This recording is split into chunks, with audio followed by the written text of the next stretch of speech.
আসসালামু আলাইকুম। আমি তারানাস ডায়েরিতে আপনাদের সবাইকে জানাই আবারও স্বাগতম। দেখতে দেখতে শীত শেষে গরম পড়ে গেছে। গরমটা খুব ভালোই পড়ছে আলহামদুলিল্লাহ। এবার গরমে যে আমাদের কী অবস্থা হবে আল্লাহই জানেন। বেশিরভাগ সময় কারেন্টই থাকে না। এখন এরকমই হয় যে একটা রাত্রে গেলে আরেকটা রাত্রে আসে। দিনের বেলা তো খুব কম সময় আমাদের কারেন্ট থাকে, আর শনিবার তো বাধ্যতামূলক কারেন্ট যাবেই। তো বেশিরভাগ সময় দেখা যায় কারেন্ট থাকেই না। এখন যখন ভয়েসটা দিচ্ছিলাম তখন আল্লাহর অশেষ রহমতে কারেন্ট আছে, তাই ভয়েসটাও দিতে পারছিলাম। বিকেলবেলা একটুকু বাচ্চাদের ঘুমও পাড়ানো যায় না এখন গরমের যন্ত্রণায়। তো যাই হোক, আজকে ভিডিওটা শুরুর দিকে দেখছেন আমি 2টা টিফিন রেডি করছি স্কুলের জন্য। এটা হচ্ছে আইজা স্কুলে যাবে, আর আইজাকে যে নাস্তাটাই দেবো আমি টিফিনে, সেইটা আবার সোয়াদের জন্য আরেকটা টিফিনে রেডি রাখতে হবে। এটা আমার বাধ্যতামূলক করতেই হবে, নয়তো আমার ছেলে আবার রাগ করে ফেলেন। ওনার মানে আপি যা খাবে, আপির যে টিফিন হবে এটা ওনাকেও দিতে হবে। তো যাই হোক, এদিকে আইজা চলে গিয়েছে স্কুলে, তো আমি আমার রান্না বাড়া রেডি করে নিচ্ছিলাম। তো আজকে আমি কাঁচকলা রান্না করব। কাঁচকলা দিয়ে আমি এই জায়গায় মুরগির মাংস রান্না করেছিলাম। আসলে আমি সেই ভিডিওটা, রান্নার ভিডিওটা আপনাদের সাথে আমি শেয়ার করিনি, কারণ এটা তো খুবই কমন, সবাই রান্না করতে পারে। যেভাবে আমরা আলু দিয়ে মুরগির মাংস রান্না করি ঠিক একইভাবেই খুবই স্বাদের একটা রান্না। আর কাঁচকলা তো খুবই উপকারী একটা সবজি, এটা তো আর কোনো তুলনা নাই। কি বলবো পুষ্টিগুণ সম্পর্কে, আলহামদুলিল্লাহ খুবই পুষ্টিগুণ এটার মধ্যে। তো আমার ঘরে কাঁচকলাটাও খুব চলে। তো কাঁচকলা এদিকে আমি মুরগির মাংস দিয়ে রান্না করে নিলাম, ভালো করে কষিয়ে আগে নিচ্ছিলাম। আর তারপরে আজকে যে রেসিপিটা আমি শেয়ার করব তা হচ্ছে কাঁচকলার কুষা রেসিপি, কুষা দিয়ে ভর্তার যে রেসিপিটা ওইটা।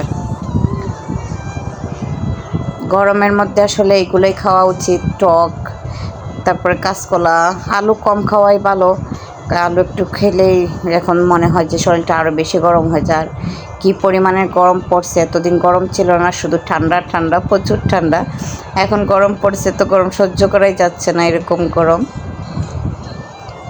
তো এদিকে আমার রান্না মোটামুটি কমপ্লিটই হয়ে গেছে, কাঁচকলার রান্নাটা। এখন আমি ভর্তার প্রসেসে চলে যাব। তো আমি যখন কাঁচকলাটা কাটছিলাম তখন কাঁচকলার উপরে যে কুসাটা থাকে সেই কুসাটা ফেলে ভিতরে যে একটা অংশ আছে সেইটাই আমি রেখে দিছি। উপরের যে অংশটা সেইটা কিন্তু আমি সিল্কার মতো করে ফেলে দিছিলাম। তারপরে আমি কলার ভিতরটা নিয়ে রান্না করছি, আর কুসাটা এভাবে ছোটো ছোটো টুকরা করে আমি কেটে নিলাম। কেটে আমি এই জায়গায় যতটুকু কলার কুসা তার থেকে একটু বেশি পানি দিয়ে দেবেন সিদ্ধ হওয়ার জন্য। তারপর আমি এই জায়গায় কিছু কাঁচামরিচও দিয়ে দিলাম, দিলাম কিছু ধনিয়া পাতা। যদিও আমি এই জায়গায় সিদ্ধ হওয়ার সময় কিছু ধনিয়া পাতা দিছি, আবার লাস্টের দিকেও ধনিয়া পাতাটা দিছি। আর দিয়ে আমি ভালো করে সিদ্ধ করে নিয়েছিলাম। অল্প একটু লবণ দিয়েছিলাম, সেই লবণের ভিডিওটা আসলে আমার দেখানো হয়নি। তারপরে এই জায়গায় আমি শিলপাটার মধ্যে এখন আমি এটা বেটে নেব। তো বেটে নেওয়ার সময় যে জিনিসটা আর একটা অ্যাড করেছি সেটা হচ্ছে একটা মাছ ভাজি, ভালোভাবে এক পিস মাছ, এখন যে কোনো ধরনের কাঁটাবিহীন মাছ হলেই ভালো হয়। আমি পাঙ্গাস মাছ ভাজি করে দিছিলাম এই জায়গায়, দিয়ে আমি একসাথে সব কিছু বেটে নিছি। আর পেঁয়াজের পরিমাণটা একটু বেশি দিলে বেশি স্বাদ লাগে। তো এই জায়গায় আমি পেঁয়াজ দিছি প্রায় 1 কাপের মতো। ভালো করে পেঁয়াজটা বেজে নিলাম। ভেজে আমি হলুদ, মরিচ, একটু ধনিয়ার গুঁড়া অল্প অল্প করে এর মধ্যে দিয়ে দিলাম। দিয়ে আমি নেড়ে চেড়ে নিলাম।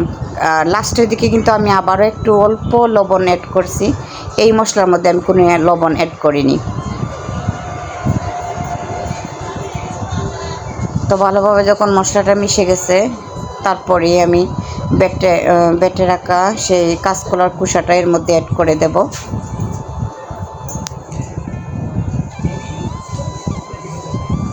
দিয়ে আমি ভালোভাবে মশলার সাথে কাঁচকলার কুসাটা মিশিয়ে নিলাম। আপনারা ঠিক একইভাবে কাঁচকলার কুসা, ঠিক আমরা যেভাবে থুর খাই কলার থুর, ঠিক একইভাবেই কিন্তু রান্না করা যায় কলার থুরের মতো।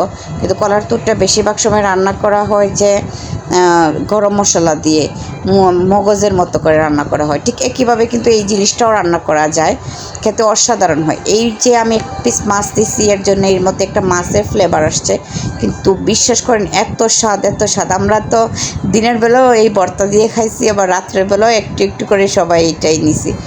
যদি ঘরে কলা থাকে, কাঁচকলা থাকে, তাহলে কাঁচকলার সেই কুসাটা আর ফেলে না দিয়ে একটু ভর্তা করে দেন।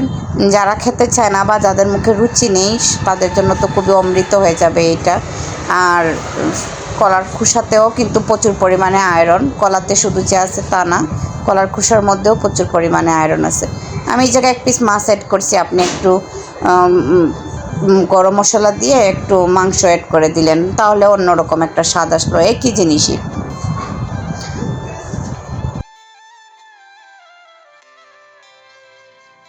যেরকম দেখতে হয়েছে ঠিক খেতেও এরকমই মজা হয়েছে।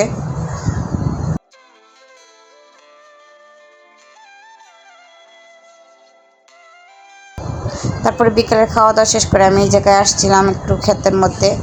এগুলো হচ্ছে নালি শাক, এটার শুদ্ধ ভাষা কি জানি না আসলে আমি। এটা আমার সিলেটিদের একটা শাক। তো কিছু বিচি বা আনিয়েছিলাম আমি সিলেট থেকে, তো অল্প, খুবই অল্প ছিল বিচি, তাই খুবই কম হয়েছে এই জায়গায়। তো আমি এগুলোর বিচিগুলো সংরক্ষণ করছিলাম যে আমি আবার যাতে সামনের বার লাগাতে পারি। খুবই অল্প বিচি হয়েছে, আর একটু একটু করে পাকছে, তো এগুলো একটু রোদে দিলাম এই জায়গায়। আর এই একটা স্ট্রবেরি গাছ, আমার অনেকগুলো স্ট্রবেরি গাছ ছিল, তো এগুলো আসলে আমার নষ্ট হয়ে গেছে, পোকাও ধরে গেছিলো অনেকগুলোতে। তো মাশাআল্লাহ অনেক স্ট্রবেরি খাওয়াও হয়েছে, এইটাতেও খাওয়া হয়েছে, এইটাতে গত সপ্তাহে একটা আইজা পেরে খাইছে। তো এখন আমি চাচ্ছিলাম এটাকে একটা বড় জায়গায় যাতে নিয়ে যাই, যাতে এর মধ্যে একটু গোবর টুবর এগুলো দেওয়া যায়, তাহলে হয়তো ওইটা বাড়তে পারে। তো ওইদিকে আমি বড় একটা জায়গা করে ওইটার মধ্যে স্ট্রবেরি গাছটা লাগিয়ে দিলাম। আর আইজা খুবই মানে এটাতে খুব উৎসাহ, কারণ স্ট্রবেরিও অনেক পছন্দ। তো গিয়ে দৌড়ে নিয়ে আসলো পানি, এনেও পানি দিয়ে দিল গাছটার মধ্যে।